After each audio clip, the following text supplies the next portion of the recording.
Hi, everybody. I just thought I would take a few minutes. I've been doing some Stream Team live interviews with people about what they think about being life ready. Manulife asked me to do this basically because they have a nice little quiz that you go through that looks at like how much you save, how much you put away for retirement, how you feel about where you are today in your economic life, and then it gives you a rating. So I think there's three ratings, maybe four.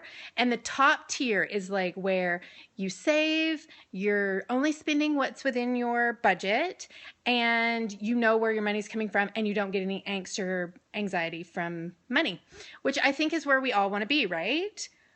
Did you know that only 28% of Canadians are actually in that bracket? Crazy, hey? So I started thinking about this and I was like, okay, so I'm supposed to go out and talk to people. And then I was like, you know what? I think I have something to say. So one of the reasons why I started out my video showing the New Canadian Living, other than it's got Michael Bublé on it and he's hot, but it also is talking about Christmas. And let's face it, your number one money stress of the year for most people is Christmas. There's a lot of reasons for this. One, it's a time that we often have to travel to go see our families. Two, there's a lot of pressure that I think we put on ourselves where we're like, oh, if we don't buy this Beats by Dr. Dre, set of headphones for our child, then our child is going to grow up feeling deprived. They're going to become a mass murderer and they're going to be in jail.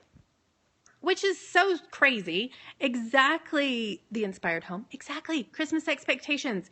Like, we develop these things in our heads and they're completely crazy. We know this, but it's supposed to be a magical time of the year. And we all just put ourselves through on this hamster wheel of trying to make everything magical.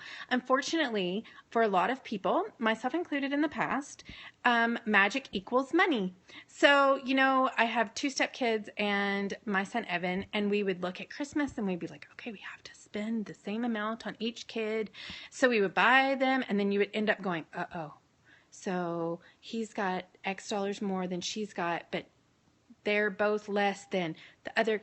And then you end up buying a little bit more, and then you forget that you bought something else, and then you're buying more and more, and the next thing you know, it's ridiculous. Okay, so can we make a little pact? Let's not do this for ourselves for Christmas.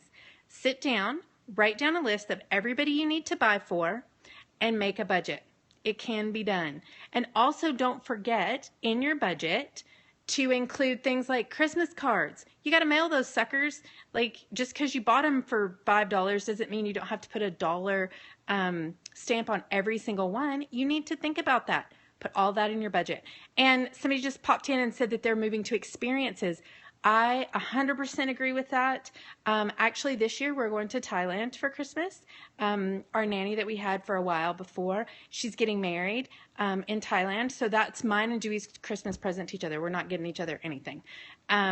Evan, he's 8, so it's a little different, but he's not getting that much either. And so this year we've really pared back. I mean, we're not buying a ton of stuff because we're going to Thailand and it's going to be an experience. So exactly, we want family time, not stuff. Because let me tell you, I got a lot of stuff and I don't really like dusting the stuff, so I don't need more stuff. And that's the other thing. Think about, do the people who you are wanting to give to, do they really want stuff, or do they want something, a piece of you? Go and visit. If they live far away, think about doing things like World Vision has great gifts that you can send that help people in a foreign country. Or actually, they now have it where you can help somebody in Canada. You can buy books for school kids. You can buy them a chicken. You can buy them a donkey. Like, they're awesome. And that way you do feel like you're giving something. There's a card that you can send, but it also really helps the people in need. Yes, somebody suggested CanadaHelps.ca, another place that is great for helping out others. Also, remember to give to your food bank. I mean, that's a lot of people at Christmas. They have shortages, especially sometimes people, if they lose their job, that really, it really helps out. And people love that, getting that gift. They love feeling like that they don't need something else that they didn't actually need or want. They don't have to say, oh, thanks. They can feel like you got to give the gift of giving. They got to help somebody in need. You're both feeling the magic of Christmas, and it works for everybody. And a lot of times it's much easier to set a budget and stay within it when you do something like that as it is to go to the mall, because we've all done that, right? You've gone to the mall and you're like, I got to get Aunt Susie something. I'm going to spend $25. Well, then you go and you can't find anything for $25. Well, there's a scarf for $50. So you're like, okay, I'm just going to buy this to be done with it. And then you've doubled your budget, and now what are you going to do? So definitely sit down, decide who you're going to buy for. Really ask yourself, do you need to buy for these people, or are you setting expectations that they probably don't want to do either? I don't buy things for gifts for friends. I just don't. It's one of those things. I don't want them to buy me gifts. I don't buy them gifts. We can all go out for coffee and have a muffin. And that's just me. I don't know, bah humbug, I guess. I do usually make Christmas baking. That's another thing people enjoy, and it's great for neighbors. Somebody just suggested also, if you're going to give something to somebody far away, think about gift cards. Often you can send them just through email.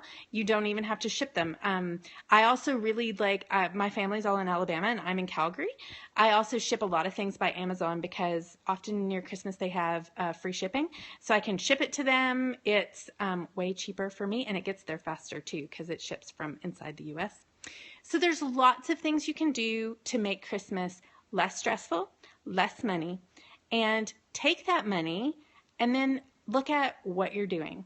Can you put it on your RSPs? Can you pay down a bill? Can you put it on something, that's a high interest rate, and pay that down? Because let me tell you, the best Christmas gift that you can give to yourself is feeling more financially secure in 2016. That is the number one honest truth.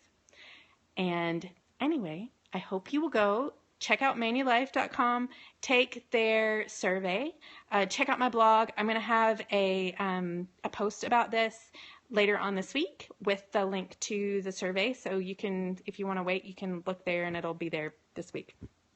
And I hope I've given you some good ideas about how to make Christmas a little less stressful and save some money, because let me tell you, like I said, the number one gift that you can give to yourself for next year is to feel more financially secure. Even if you don't go get a new job, not paying a bunch of stuff for Christmas that you're going to have to then pay off in the new year is going to make you feel a whole lot better. You won't have that holiday spending hangover in January. We've all been there. So anyway, thanks for stopping by, and thanks for all the hearts, guys, and I will see you again soon. Bye.